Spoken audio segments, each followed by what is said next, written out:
Hey, everybody, welcome to Text Request Talks, where we have conversations with business leaders about how they make things happen.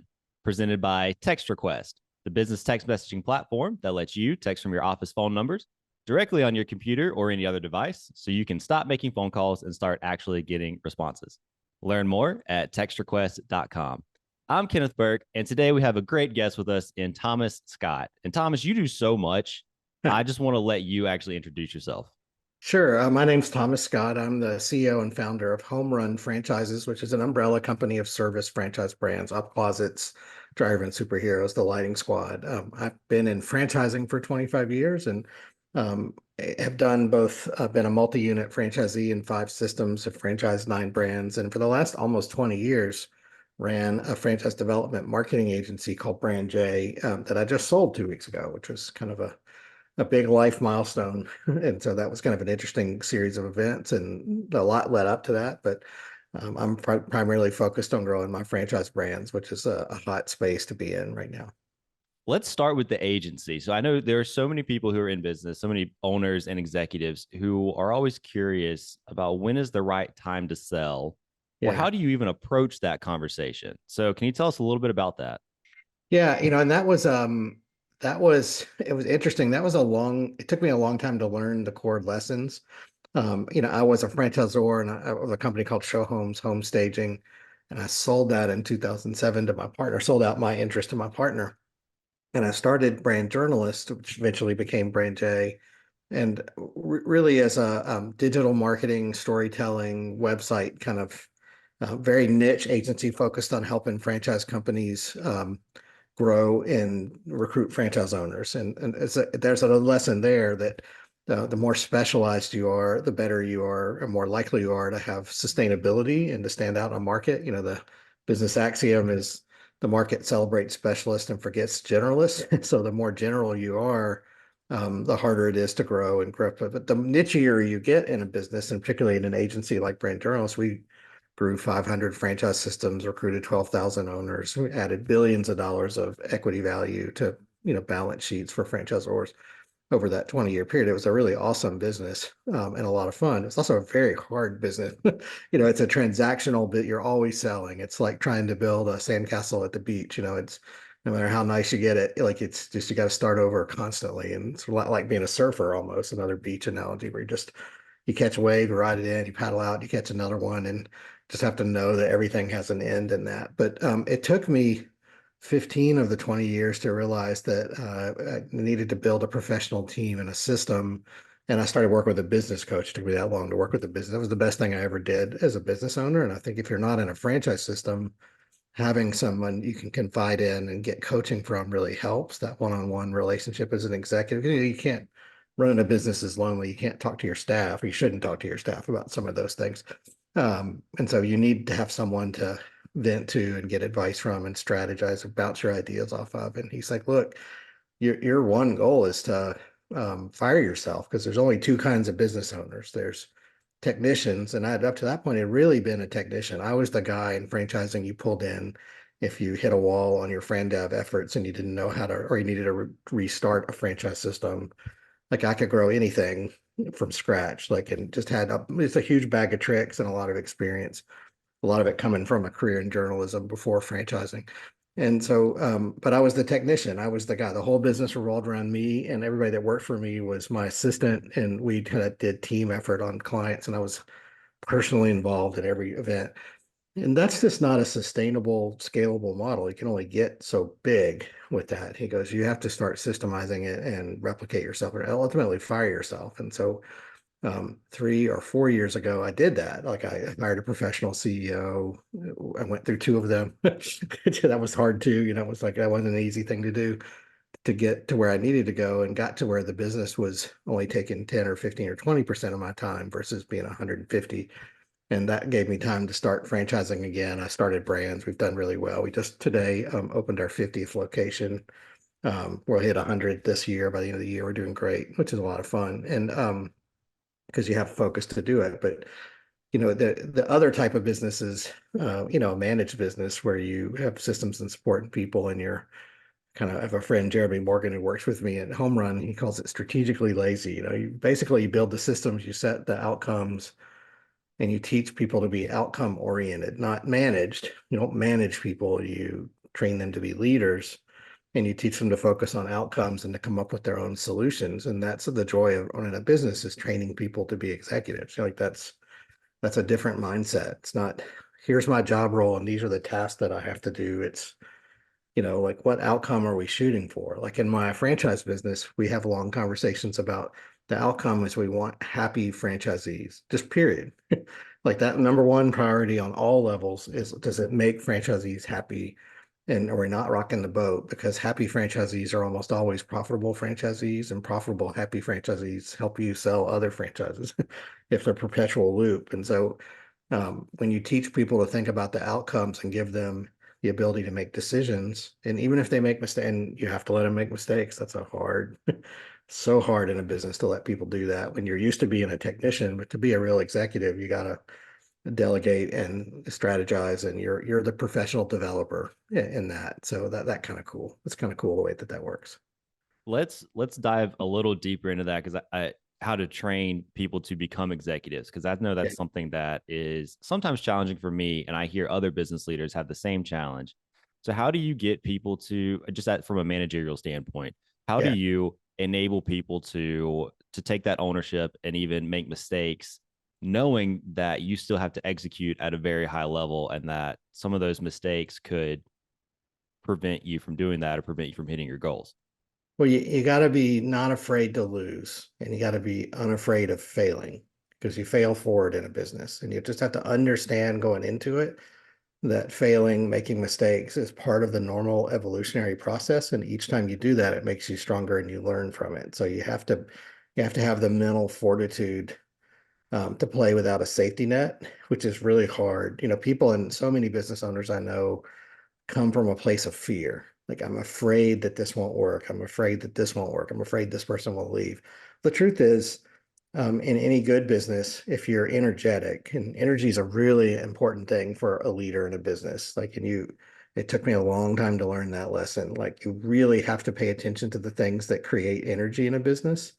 And as a leader, you have to do those things. And if something sucks energy, that's what causes burnout. You have to really avoid those things and delegate them and hire for people that to those areas. Like bookkeeping is a great example. I hate bookkeeping. This that makes my eyes water over. I can read a P&L and a balance sheet, and I'm all about KPIs. But when you start getting into multi-tier spreadsheets and tax implications, and you just, like, nope, I'm not there. So I have a CFO. She does all that. And I tell her, here's what I'm trying to accomplish. I want the business to produce this business outcome. And this is how I think I'm going to get there. And she's the brake of a business. Any good, CFO, like the leaders, the gas pedal, the operations people are the steering wheel, and the CFO is always the brake. You got to have all three of those to make it work. Somebody's got to be turning on the signals and making sure we don't hit things. But you still have to go. Like, speed is important in business. But I do think that you have to, once you get past the fear part of it, just literally, um, like, letting go of the fear, because the worst case scenario is often not nearly as bad as people think it is. And you have to have, if you have energy, if you've really conserved energy, anything you put energy into thrives and prospers. You can always go out and get more clients. Like in our dryer vent business, it's a daily service model, and our franchisees have techs and trucks, and they go out every day and do jobs. You can have $37 in your bank account, um, and be terrified about going out of business, but you can go make a couple of $1,000s tomorrow, and then the next day, and the next day, and the next day, by the end of the week, you got $6,000 in the bank.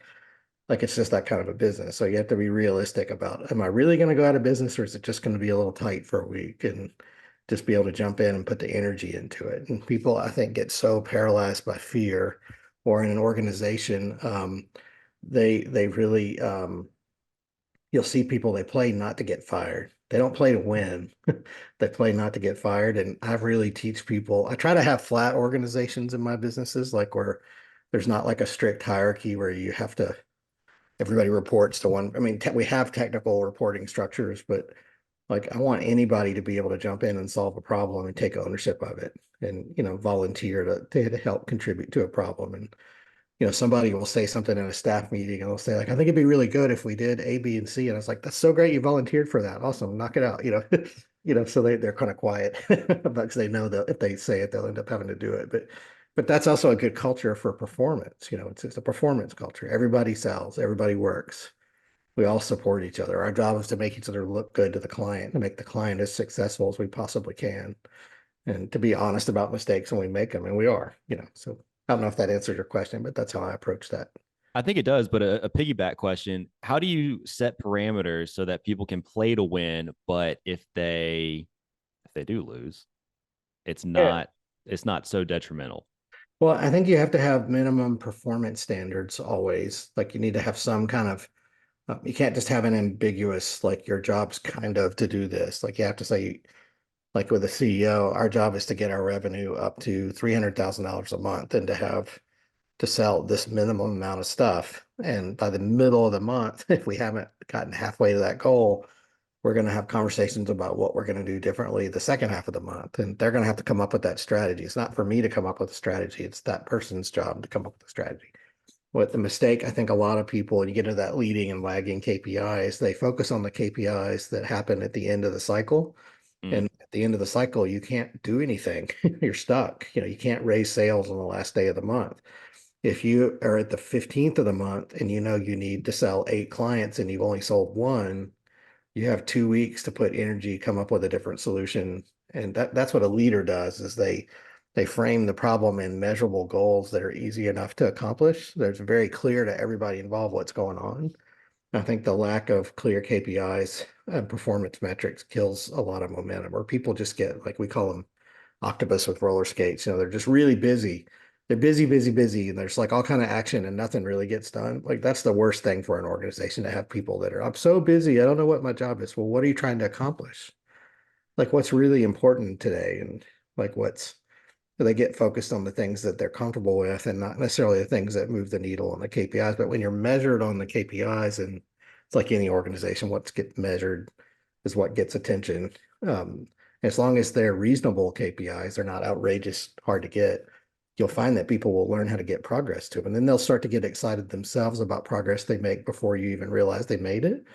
And then they'll move the bar themselves. And you just have to have a culture of real professional development because people that you develop to that are more valuable to other organizations. They will move on. It is, the very first guy that I learned how to do that with, a guy named Josh that worked for me at Brain J, is the head of content strategy for Delta Airlines now, and it's like almost like having a kid. Like I'm so proud of him. Like every time I see a Delta plane, it's like his fingerprints on, and the DNA for his strategy is in my office. Like it's really cool when people do that, that kind of stuff. But that's you're also going to have talent come and go. That's the nature of the workplace today. Talking about goal setting as well, I know a framework that's been really helpful for us has been the OKRs framework, which it just stands for objections and key results. John Dewar has a book on it called Measure What Matters. That was really helpful for me. So for Oh those yeah, I have to listening, read that. might be interesting. Yeah, we implemented it. It took some time to shift in that direction, but we've had that running for about 2 years now, I want to say, and it's been really helpful for clarifying what's most important. What are the key things that each person, bottom up and top down, can focus on to help us get there, and also has reduced a lot of stress. And I think, to your point, created a lot more opportunity for people to champion ideas of their own and go out and try them. And if they make a mistake, it's okay because we're failing forward in that Well, case. there's an interesting idea, and it actually came from Catholic, came from a church sermon. I heard it at mass one time, but of all things. But it's this idea that your expectations in life keep you sometimes from experiencing joy in life, and that there's a direct business correlation there. Let's say you as a leader have this super clear idea what you want to accomplish and the specific steps and how you want to do it. And I have operations people really struggle with this in organizations because operations people are so rigid. Sometimes that's their job to be rigid. But you might think the business needs to look this specific way, and somebody on the team will come up with a really creative idea that'll open the door to a whole nother line of business that's smarter than what you had. You have to be willing to allow them to grow organically like that, because the end up business, for instance, like I do a lot of videos, daily videos. If you follow me on LinkedIn or TikTok or Instagram, you'll see I talk about business, and we call it personal branding. I've been doing it for 2 years. It's been very transformative for my career and for my businesses. I use them to recruit franchisees, as recruit staff. People know me when they get on a call with me already. It's a fascinating kind of way of using video. And I started doing it just for my own personal goals. And then one of my account managers said, "Hey, couldn't we do that for someone else? Like, what does that look like? And how hard is that to do?" And I kind of, that's really hard. Like, I'm a journalist and I kind of know what I want to do, but maybe like to start looking at it. And by the time I sold the business, it was almost $100,000 worth of retainer work a month. That came out of one conversation from somebody at the mid-level of the company having a bright idea that maybe that was something they scale. It turned out to be our most profitable line and the easiest to manage. It's a much better line of business than the other stuff I had, which was also really good. So but you have to be open to that and be willing as a leader to pivot. And that's part of having a team is encouraging them to be creative and rewarding them when they are. So that's pretty cool. She ended up doing much better in the business, got pay increases and manages the whole channel. And I think when I sold the business, that was the thing they wanted the most. It was kind of interesting how that worked out. Everything about that is incredible. I mean, $1 million line of business a year, coming out of a conversation and And idea. when 1 year, like 1 year, she Yeah. did that 1 year. And like we all did it together as a group, but it was a creative, collaborative idea in a staff meeting based on some stuff I was personally doing already. And we had all the workflows down. It just never really occurred to me that there would be as big a market. Now it's like the hot thing. Like you're starting to see people do it a lot, and it's not easy to produce. We have 2 years of experience producing retainer work like that and can make it really easy. Like it turn anybody into an influencer. And I think you almost have to do that if you're a brand today, because people have to get to know you and your culture and your people and what you're all about. So that's kind of cool. But Yeah. I'm with you 100% of the way there. Make a hard left turn here in the yeah, conversation. Talk about your franchise brands. So they're all home service brands, which yeah, I love as a business model. But there are so many of those out in the world. How do you determine what's a good business to get into? And how do you make your brand stand out? yeah. The business axiom again. I love little sound bites. That's mostly because I do video, so I'm always thinking in sound bites. Um, the pioneers get slaughtered and the settlers prosper, and that is like more true when you're thinking about what business to start. I was when I was running coffee shops, I used to run Just Love Coffee. I was their first franchisee, and I set up their first 3 stores that were franchisee owned in Nashville. And I love coffee. It was really fun. But we set them up just strategically across the street from a Starbucks. And everybody was like, "You can't do that. They're going to kill you." And I was like, "No, it's smart because there's a big line around the building and 10% of the traffic is going to get siphoned over to my cafe, which you can come in and have a meeting and sit down, and there's way more tables and we have food and where everything a Starbucks isn't, but still have all the same espresso drinks." And sure enough, we would take 10% of their business. And we got so snarky about it, we would put Starbucks mugs in the bathroom and put toilet brushes in the Starbucks mug, and people would put it on Instagram. It was fun. It was a good success story. But I've always used that as when you're looking to start a business, look for something that has competition. Like a business without competition is much riskier than a business with competition. And the more competition, sometimes the better. Not always, particularly when it comes to like specialty desserts and frozen yogurt and that kind of thing. But like in the service business, more competition is a testament to how much demand there is. And so when I started getting back into franchising 4 years ago, I looked at, Home Advisor has 400, or it's now Angie's List has 465 categories of home service. Theoretically, there's enough for 7 franchise brands in each of those 465 categories. There's 7,000 potential franchise brands You've just got a lot more to go out and create then. oh yeah, I mean yeah, we we'll do one every other year or so. That's part of our model. It's a umbrella company, which is a popular concept because you have the same CRM, the same training, the same marketing vendors, the shared resources, the same legal, the same accounting. It's a much more efficient way to grow and scale a franchise system. And as you get bigger, franchisees can opt into multiple brands. So it just makes sense to do that. But I was really looking at where are the holes in the franchise market, particularly in home service, because post-COVID, home service was hot. Like it's the hot segment, it's the top segment. It wasn't before COVID, but it is now. And so many people are looking to buy businesses. They call them boring businesses. I want to invest in a boring business, which I would get offended by because there's like literally nothing boring about a service business. It's something different every day, but I think they're fun.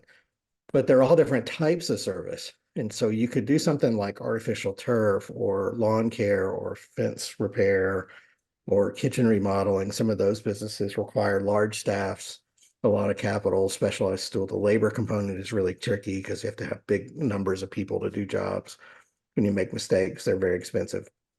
There are things like restoration, which is a great segment, but it's a feast or famine industry, and it's an emergency business. You're chasing storms, you have weird calls at weird hours of the night. It's the quality of life in that business is really hard. And like, so I was already thinking about where are the sweet spots and what is my wheelhouse for what I think are sweet. So I look for one of two types of businesses, either a consultative sales business like our up closets, that's a simple thing to sell and market for, that's a 1 day in and out install with very little callbacks that takes one or two people. Like all of my businesses are very lean labor model, truck base, no storefront, no warehouse, no showroom, just low overhead, outsource manufacturing as much as possible. Or in our dryer vent business, we look for HVAC techs. We have a really good value proposition on how to give them a higher paying job that's easier and year round, and so I like those kind of businesses. I like the dryer vent business because literally everybody who wears clothes is a customer. Like it's a universal business. Like if you have a dryer, you at some point you're going to need my services, and you probably just don't know it yet. And if I asked you, Kenneth, like when was the last time you cleaned your dryer vent? You probably haven't. Like most people haven't. So your house might burn down, and you tell your wife that, and she's like, "Oh, well, maybe we should spend $150. It's not that much."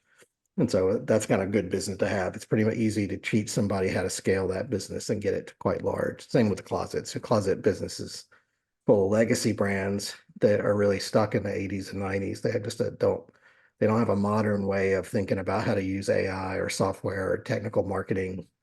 Like they're real labor intensive and material intensive. And we just have a different way of coming at it. But it just comes from doing mystery shops. Like where are the opportunities in this crowded segment, and how do you define a business that works, that's scalable, you can teach people, that you can get predictable results, and that there's people who want to be in that business. And so that's how we go about it. It's kind of fun. It's like putting a puzzle together. It sounds like that. It sounds like you do a great job of it. Let's talk about customer acquisition. So, Yeah. it is a competitive market, all the ones that you are in. So, how do you compete to bring customers in? How do you connect with customers ongoing to bring them back? Yeah, just talk us through that. Yeah, I mean, I'm a marketing guy, so obviously I have a pretty detailed marketing playbook with 8 or 9 channels and all the kind of traditional legacy pieces that everybody else has. WordPress websites and Google Business Directory optimization and paid search and SEO and third-party lead aggregators and assertive in-market kind of branded, all the normal stuff. But I think for me, when you're thinking about where the opportunities are, there's a really big divide in customer behavior, and you probably see this. There are people 45 and under and 45 and older, and they really speak different language. It's almost like dealing with Democrats and Republicans. They can't even hear each other. Like the language and the tactics and the strategies are so polar different today. It's hard for some companies to understand that, like because as a marketer or even as a business owner, you have a tendency to think that everybody acts like you do and deals with a lead the way. Like if I'm talking to somebody who's 50 or my age, 54, they don't mind talking on the phone. Like a phone call's a normal part of a day, right? Talk to somebody who's 28, that's like the last thing they never talk on the phone. Like, why would I ever do that? Like, who would commit 30 minutes to useless jabber about your kids? I don't care about that. Like, I just want to get to the point and move on. I don't want to waste time.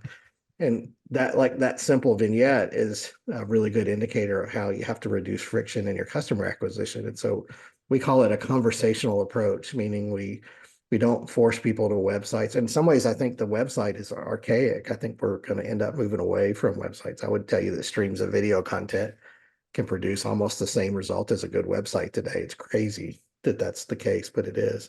So we'll do targeted AI marketing on, so we call it social commerce on platforms, and then kind of feed in a human chat element, usually through Messenger. We train all of our people to work with people just via text, which is kind of your universe, but from an ad. So they ask a question on the ad, like, "Hey, how much is that closet?"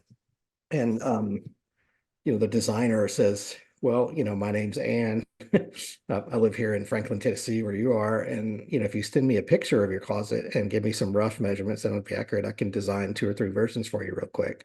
We have AI software to do that. So it takes 30 seconds.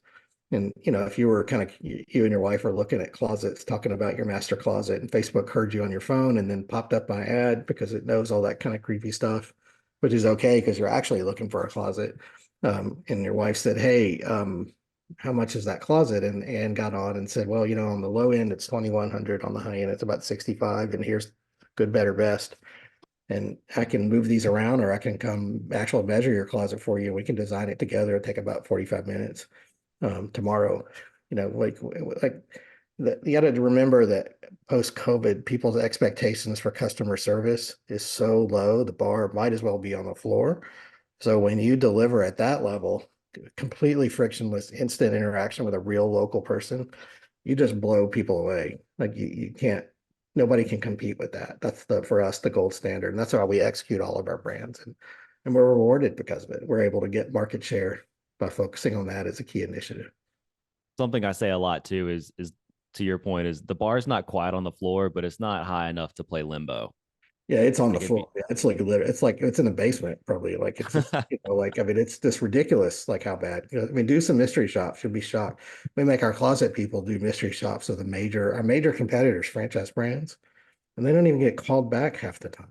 Or if they do, it's week later. Or like it's like you can't. I mean, they have so much business. Again, testament to how much demand there is. There's that much business that's why we do well. We're running a leaner, smaller version of what they do, which is less overhead, less risky, and higher margin. Like it's just a good business.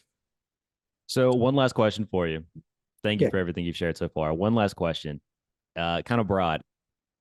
What is something that you see most business owners kind of miss out on, or what would be one piece of one piece of advice you would want to see more business owners implement? I think business owners need to learn how not to be a technician. Plumbers start plumbing businesses, accountants start accounting businesses.